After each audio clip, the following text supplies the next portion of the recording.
Welcome to my today's class.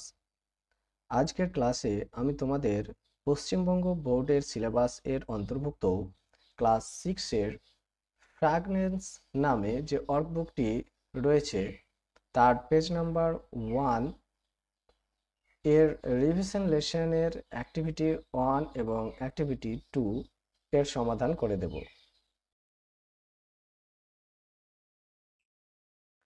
এই ভিডিওতে তুমি আর্টিকেল সম্পর্কে বেসিক ধারণা পাবে, যেমন ইংরেজি গ্রামারে কোনগুলিকে আর্টিকেল বলা হয়, আর্টিকেল কয় প্রকার ও কি কি, আর্টিকেলগুলির কখন কোনটিকে ব্যবহার করব। তোমাদের মধ্যে কিছু এমনও ছাত্রছাত্রী রয়েছে যারা আর্টিকেল কি বা কোনগুলি সে সম্পর্কে কোনোই ধারণা নেই। সেসব ছাত্রছাত্রীদের কাছে ভিডিওটি হতে চলেছে অত্যন্ত ইনফরমেটিভ। সো ভিডিওটিকে স্কিপ না করে অবশ্যই ভিডিওটিকে সম্পূর্ণ দেখবে এবং ভিডিওটি এর শেষে তোমাদের জন্য একটি ওয়ার্কশিট রয়েছে যেটি তুমি নিজেই বাড়িতে বসে সলভ করার চেষ্টা করবে। চলো তাহলে ভিডিওটিকে শুরু করি। ভিডিওটি শুরু করার আগে বলে দিই, myself Yasin Arafat and you are watching WB e-learning. Let's get started.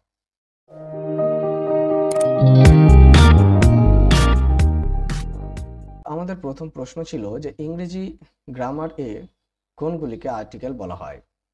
ইংরেজি গ্রামারে আর্টিকেল বলা হয় এ, অ্যান এবং দ্যাকে। এর পরের প্রশ্ন ছিল যে আর্টিকেল কয় প্রকার ও কি কি। আর্টিকেল প্রধানত দুই প্রকার, যথা এক হচ্ছে ইনডিফিনিট আর্টিকেল অর্থাৎ অনির্দিষ্ট আর্টিকেল, এবং দুই নম্বর হচ্ছে ডেফিনিট আর্টিকেল বা নির্দিষ্ট আর্টিকেল। তোমাদের বলে দিই যে এ এবং অ্যানকে বলা হয় ইনডিফিনিট আর্টিকেল, ইনডিফিনিট আর্টিকেল, এবং দ্যাকে বলা হয়ে থাকে ডেফিনিট আর্টিকেল।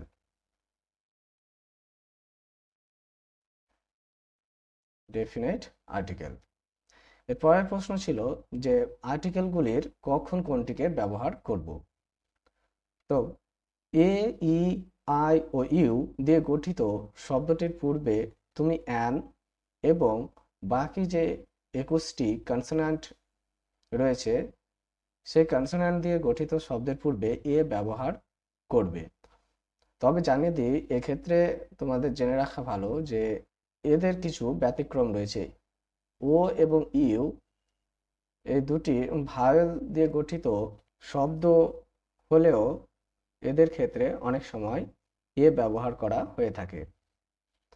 তারপরে হচ্ছে আর কোনো ব্যক্তি বা বস্তুকে যদি নির্দিষ্ট করে বোঝায় এবং বস্তুটি যদি পৃথিবীতে একটি থাকে তবে তার পূর্বে দ্য বসাতে হবে। আশা করি এই বেসিক ধারণাটি থেকে তুমি তোমাদের যে ফ্র্যাগ্রেন্সের রিভিশন লেসনের অ্যাক্টিভিটি 1 এবং 2 রয়েছে তা অবশ্যই সলভ করতে সক্ষম হবে। চলো তাহলে দেখে নিই সেই অ্যাক্টিভিটিগুলিতে কি রয়েছে। এখানে দেখো অ্যাক্টিভিটি 1, এখানে বলা হয়েছে underline the articles in the following sentence, one is done for you. অর্থাৎ বলা হয়েছে যে নিচে তোমরা যে সমস্ত সেন্টেন্সগুলি দেখতে পাচ্ছ সেই সেন্টেন্সগুলি থেকে তোমাকে আর্টিকেল খুঁজে বের করতে হবে এবং সেগুলিকে আন্ডারলাইন করতে হবে। তো দেখো 1 নম্বর প্রশ্নে বলা হয়েছে দ্য সান ইজ ব্রাইট, অর্থাৎ সূর্য হয় উজ্জ্বল। তো এই বাক্যের যে আর্টিকেলটি রয়েছে সেটি হলো দ্য, এটি তোমাদের আগে থেকে করে দেওয়া আছে। এর পরের প্রশ্ন হচ্ছে প্রশ্ন নাম্বার 2, বলা হয়েছে আই হ্যাড অ্যান অ্যাপেল, অর্থাৎ আমার একটি আপেল ছিল। তো এই বাক্যের আর্টিকেলটি হলো অ্যান, অর্থাৎ এই বাক্যের আর্টিকেলটি হচ্ছে অ্যান। নেক্সট প্রশ্ন নাম্বার 3, বলা হয়েছে হি ইজ আ লয়ার। তো লয়ার মানে হচ্ছে আইনজীবী, আইনজীবী। তো এই বাক্যে যে আর্টিকেলটি রয়েছে সেটি হচ্ছে এ, এ হচ্ছে এই বাক্যের আর্টিকেল। নেক্সট প্রশ্ন নাম্বার 4, এখানে বলা হয়েছে দে টুক আ ট্যাক্সি, তারা একটি ট্যাক্সি নিল। তো এই বাক্যে যে আর্টিকেলটি রয়েছে সেটি হলো এ, হচ্ছে এই বাক্যের আর্টিকেল। নেক্সট প্রশ্ন নাম্বার 5, বলা হয়েছে the cow gives us milk, অর্থাৎ গরু আমাদের দুধ দেয়। তো এখানে যে আর্টিকেলটি ব্যবহার হয়েছে সেটি হলো দেয়া, দেয়া হচ্ছে এই বাক্যের আর্টিকেল। নেক্সট প্রশ্ন number 6, please bring me an umbrella.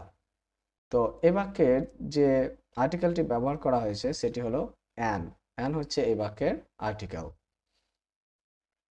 Next দেখে নেব পরবর্তী অ্যাক্টিভিটি, অর্থাৎ অ্যাক্টিভিটি 2। অ্যাক্টিভিটি 2, এখানে বলা হয়েছে right appropriate articles in the blanks, অর্থাৎ তোমরা যে ফাঁকা জায়গাগুলো দেখতে পাচ্ছ সেই জায়গাগুলোতে উপযুক্ত আর্টিকেল বসাতে হবে। তারপর বলা হয়েছে one is done for you, অর্থাৎ তোমার এর অর্থ হলো যে তোমাদের জন্য একটা করে দেওয়া রয়েছে। তো দেখো প্রশ্ন নাম্বার 1, এখানে বলা হয়েছে our teacher showed us dash a picture. এখানে আওয়ার টিচার, টিচার শব্দের অর্থ হচ্ছে শিক্ষক, তাহলে আওয়ার টিচার আমাদের শিক্ষক শোড, শোড মানে হচ্ছে দেখালেন, দেখালেন। তাহলে আওয়ার টিচার শোড আস, আমাদের শিক্ষক দেখালেন, আমাদেরকে দেখালেন, কি দেখালেন? ড্যাশ পিকচার, ছবি। তাহলে এখানে যে আর্টিকেলটি ব্যবহার করতে হবে সেটি হচ্ছে এ, এখানে বসবে এ। তাহলে বাক্যটি দেখো এরকম হবে যে our teacher showed us a picture, অর্থাৎ আমাদের শিক্ষক আমাদের একটি ছবি দেখালেন। নেক্সট প্রশ্ন number 2, dash old lady is my mother. Lady, old মানে হচ্ছে বৃদ্ধ, এখানে কিন্তু ওল্ড মানে পুরনো নয়, এটা ওল্ড মানে হচ্ছে বৃদ্ধ। আর লেডি, লেডি মানে হচ্ছে মহিলা। ওল্ড লেডি, বৃদ্ধ মহিলা, ইজ মাই মাদার, মাদার মানে হচ্ছে মা, তাহলে বৃদ্ধ মহিলা হয় আমার মা। তো এখানে যে আর্টিকেলটি বসবে সেটি হলো দেয়া, দেয়া বসালে এই বাক্যটি শুদ্ধ হবে the old lady is my mother, অর্থাৎ বৃদ্ধ মহিলাটি হয় আমার মা। নেক্সট কোশ্চেন দেখো, কোশ্চেন নাম্বার 3, বলা হয়েছে I have dash on rupee note. এখানে আই হ্যাভ মানে হচ্ছে আমার আছে, কি আছে? অন রুপি নোট, 1 টাকার নোট। তো এখানে কি বসাবো আমরা? এখানে এ বসবে না অ্যান বসবে? এখানে যে আর্টিকেলটি আমরা ব্যবহার করতে পাবো সেটি হচ্ছে এ, এ অন রুপি নোট, অর্থাৎ আমার কাছে একটি 1 টাকার নোট আছে। তাহলে তোমাদের আমি আগে বলেছি যে অনেক সময় ও এবং ইউ এর আগে ইয়ে বসে। তো এখানে বেসিক্যালি মনে রাখতে হবে বেশিরভাগ ক্ষেত্রেই যে ওয়ান এই কথাটি আছে, এই ওয়ানের আগেই ইয়ে ব্যবহার করতে হবে, অর্থাৎ 1 রুপি নোট। এছাড়াও এটা হতে পারে one eyed, one eyed deer, এক চোখওয়ালা হরিণ। এই ধরনের শব্দের আগে তোমাকে ইয়ে ব্যবহার করতে হবে, তখন যদি তুমি অ্যান ব্যবহার করে রাখো তাহলে সেটা ভুল হবে। তো নেক্সট প্রশ্ন দেখো, কোশ্চেন নাম্বার 4, বলা হয়েছে you can have dash egg everyday. তুমি পারো, অর্থাৎ তুমি নিতে পারো, এগ এভরিডে, ডিম প্রত্যেক দিন।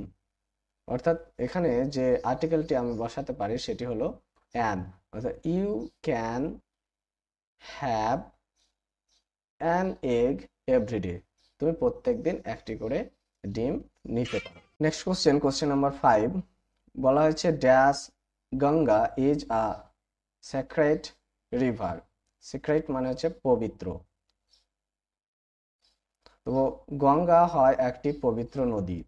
তো বলা হয়েছিল যে পৃথিবীতে যদি কোনো বস্তু একটি থাকে তাহলে সেক্ষেত্রে আমরা দেয়া ব্যবহার করতে পারি। তাহলে এখানে অবশ্যই আমরা কি ব্যবহার করব? এখানে অবশ্যই আর্টিকেল হিসেবে দেয়া ব্যবহার করব। তাহলে দেয়া Ganga is a sacred river. Ganga হলো একটি পবিত্র নদী। দেখে নেব পরের কোশ্চেন নাম্বার 6। এখানে বলা হয়েছে you have come here after dash long time. তো এখানে যেটি সঠিক আর্টিকেল হবে সেটি হবে এ লং টাইম। তো এর অর্থ হচ্ছে you have come here after a long time. তুমি অনেক সময় পর এখানে এসেছো।